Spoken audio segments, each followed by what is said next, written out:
को जन्म दिया, पूरा शरीर मानव का है, लेकिन कान है ना वो केवल गाय जैसे है। घर में पुत्र हुआ, धुंधकारी नाम रख दिया। आपने देखा होगा कि अकेले घर में लाला है ना तो कुछ ज्यादा लाड़ प्यार को हो, बिगड़ गया। माँ बाप ने पूछा ही नहीं कि तू कर क्या रहा है। बुरी संगत की प्राप्ति की, अंत में ऐसा समय आया कि सब कुछ छोड़ दिया। माँ का भी प्राण अप्राणत हुआ, अकेला बचा।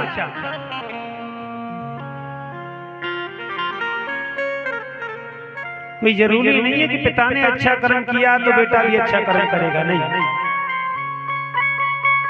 इस बात को नहीं कह सकते। पिता ने बुरा कर्म किया तो पुत्र बुरा कर्म करेगा, ऐसा भी नहीं हो सकता। रामायण पढ़ने से, गीता पढ़ने से ज्ञान नहीं होता भैया। अगर ऐसा होना तो हर व्यक्ति अपने घर बैठ करके पढ़ने लग जाए। समझ रहे? रामायण गीता पढ़ने से उद्धार नहीं है मनुष्य का। अगर ऐसा है तो हर व्यक्ति इतना पढ़ा लिखा है कि रामायण गीता का पाठ अपने घर में बैठ करके कर सकता है, कर सकता है। गीता को, रामायण को पूर्ण रूप से इसलिए पढ़ा जाता है कि शायद पता नहीं कौन सा एक अक्षर वहां में छुपा हुआ है ऐसा कि जो पढ़ते पढ़ते पढ़ते पढ़ते वो भी शब्द जिह्वा पर आ जाए और मनुष्य का कल्याण हो जाए और पूरा जीवन व्यतीत हो जाए। बोली गोविंद भगवान की जय। इसलिए गीता को बार बार सुना जाता है, इसलिए रामायण को बार बार सुना जाता है। सत्य छिपा हुआ है। रामायण को जितनी बार पढ़ोगे उतनी बार आनंद आएगा। क्यों आएगा? जहाँ सत्य है वहाँ आनंद है, और जहाँ सत्य नहीं वहाँ आनंद नहीं है। नाच गाने वाले थोड़ी देर के लिए प्रसन्नता दे सकते हैं, लेकिन जो गीता कानों से सुन करके, जो रात्रि में आंखें बंद करके जो आनंद लिया जाएगा ना, और जिसका फल भगवान देगा, प्रभु शायद सत्कर्म करने पर भी ना मिले। बड़े भाग्यशाली हैं, देखो मानव का जन्म मिला है। मनुष्य को भगवान ने इतनी छूट दी है कि अगर तू मेरा नाम रात्रि के 12 बजे भी लेगा ना तो कोई तुझे रोकेगा टोकेगा नहीं। देखिएगा कितनी प्यारी बात है। अगर मनुष्य भगवान का नाम अगर रात्रि में 12 बजे छत पर खड़े होकर अगर लेना चाह रहा हो ना तो ले सकता है, कोई नहीं रोक सकता। हाँ, लेकिन इतना जरूर कह सकते हैं, बोले बाबा होगा पागल, बस रोक नहीं सकता। और जरा यही विचार कीजिए मेरे मित्र कि अगर कुत्ता अपनी भाषा में रात्रि को अगर भगवान को पुकार रहा है, विचार करो जरा। एक कुत्ता अपनी भाषा में अगर रात्रि में अगर भगवान को पुकार रहा है तो उसको नाम भी नहीं लेने देंगे हम। लेने देंगे? नहीं लेने देंगे। खड़े होकर के मारेंगे उसको, बोले रात्रि में भी चैन नहीं है इसको, देखो भगा देंगे उसको। ये मनुष्य को छूट मिली है। बस मनुष्य को सत्कर्म करना चाहिए, सत्य का साथ देना चाहिए। अरे सत्य पर चलते चलते मर ही तो जाना है, और मरना एक दिन सबको है। बताइएगा, मनुष्य को झूठ भी वहां बोलना चाहिए कि प्रभु जहां परिवार पर बात आ रही हो या फिर धर्म पर बात आ रही हो, लड़ जाना चाहिए, मर जाना चाहिए। सनातन धर्म में जन्म लिया है तो ये उच्च लेवल वालों की कहानी नहीं है कि ये ब्राह्मणों का ही कर्म है सनातन धर्म की रक्षा करना। नहीं, ये ब्राह्मणों का भी धर्म नहीं है। ये सनातन धर्म में जितने भी प्रेमियों ने जन्म लिया है, ये सबका धर्म बराबर है सनातन को बचाना। बोली गोविंद भगवान की जय हो।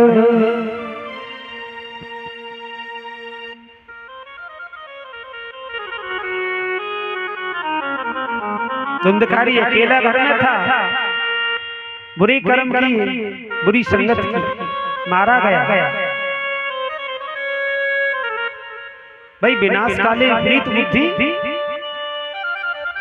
व्यक्ति जैसे कर्म करेगा मनुष्य वैसा ही फल प्राप्त करेगा उसको। और व्यक्ति के जीवन में धन कमाने की पहचान मैं बताऊं भैया, ये बात तब मालूम पड़ेगी व्यक्ति के पैदा होने पर इतनी पब्लिक ना हो जितनी उसकी गुजर जाने के बाद घर से लेकर के और शमशान तक हो, ये उसके लिए धन होता है। हम लोग सोचते हैं कि भगवान के हाथ में सब कुछ, भगवान के हाथ में कुछ नहीं। हाँ, इतना है भगवान के हाथ में, उसने हमको अवगत कराया, जन्म दिया है। हम मालूम है कि प्रभु तेरी कृपा से हमको अवतार हुआ है, हमको तूने जन्मा है, तेरी कृपा से है सब कुछ। सत्य पर चलने वाले को कठिनाई आएगी, हमेशा आएगी, लेकिन जो आनंद उसके जीवन में बरसेगा ना, वो पैसे से भी नहीं मिलेगा कहीं। बोली गोविंद गोविंद भगवान की जय हो। मारा गया प्रेत बना, अकाल मृत्यु जो मरे ना वो प्रेत ही बनेगा। ये गरुड़ पुराण में लिखा है, व्यक्ति का देहांत हो जाता ना, जहर खा लिया, फांसी खा लिया, एक्सीडेंट हो गया, ये इनको प्रेत बनना पड़ेगा। और इनकी मोक्षता का उपाय है केवल श्रीमद् भागवत गीता, वरना कोई उपाय नहीं है।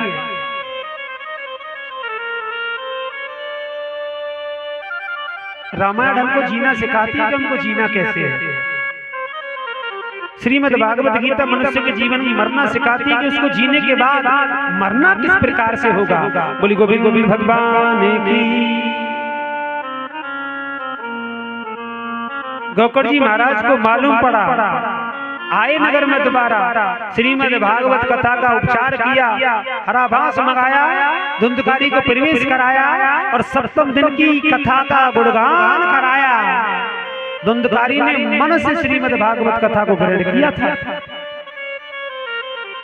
भगवान के यहाँ से उसको विमान आया था और उसका भी मोक्ष हुआ था। बोली गोविंद गोविंद भगवान की जय हो। अरे सीधी सी बात है भैया, जो गलती करके गलती को मान ले उसको इंसान कहते हैं, और जो गलती करके गलती को ना माने उसको हैवान कहते हैं। और जिसके जीवन में कभी गलती ना हुई हो उसी को भगवान कहते हैं। बोली गोविंद गोविंद भगवान की जय हो। समझ में आ रहा है भैया? अच्छा लग रहा है? आप ही को अच्छा लगेगा, इनको नहीं लगेगा अभी। और तुम्हारी तरफ दृष्टि भी नहीं की है मैंने अभी तक तो की है, क्योंकि तुम्हारे समझ में नहीं आएगी इतनी गहराई की बात।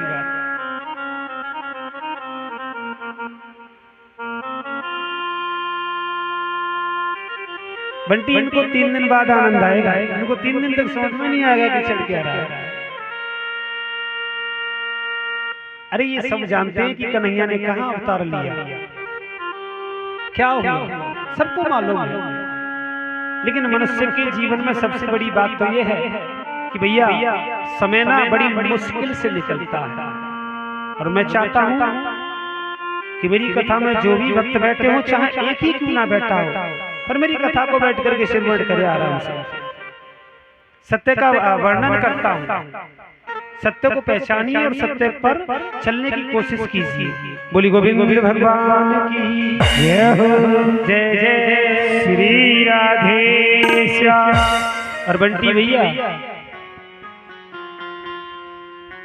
नंसार तेरी है तो लाला नंसार हमारी लगे, लेकिन यहाँ से नीचे नीचे लगे नंसार। तुम सोचो कि ऊपर उनको कह दो कि मामा की छाप लगाओ, नहीं बिल्कुल। हाँ, तो ये भी थोड़ा तो ध्यान रखना। तो माई मामा सब कुछ उपस्थित है तुम्हारे यहाँ, थोड़ा टाइट लो इनको। आज कहाँ है काला धन छुपा हुआ, सब निकलवाओ। क्या बात है, एक बार ताली बजाएं बच्चे के लिए, वाकई बड़ी मेहनत करता है भगवान के प्रति। बोली गोविंद गोविंद भगवान की जय हो। और देखो इस पांडाल को बड़ा खूबसूरत जिसने बनाया है, क्या नाम है भैया का, क्या नाम है? नहीं देखो भाई, जो तारीफ के काबिल कार्य है ना, उसकी तारीफ की जाए बिल्कुल। अरे तुमने मुझको नहीं सजाया, तुमने भगवान को सजाया। मैं भगवान से विनती करता हूँ प्रभु वो तुझको सजाए। बोली गोविंद गोविंद भगवान की जय हो। जय जय श्री राधे श्याम। नाम भी बड़ा प्यारा है भैया का, कृष्ण है। जय हो। कृष्ण काफी समय पहले गांव में आया था, मालूम हो तो किसी को? नहीं मालूम, नहीं मालूम। हाँ काफी समय हो गया, 6-7 साल हो गई शायद। कालू मामा तब भी ऐसा था और आज भी ऐसा ही है। बोली गोभी गोभी भगवान की जय हो। अच्छा ये बताइए, समझ में तो आ रहा है, आनंद आ रहा है? चलो प्रथम दिवस है थोड़ा, इसलिए थोड़ा गहराई में जाके बात करना होता है। बाद बाकी आशा करता हूँ कि आनंद आएगा। एक प्यारा सा गुणगान मेरे साथ गाइएगा सभी।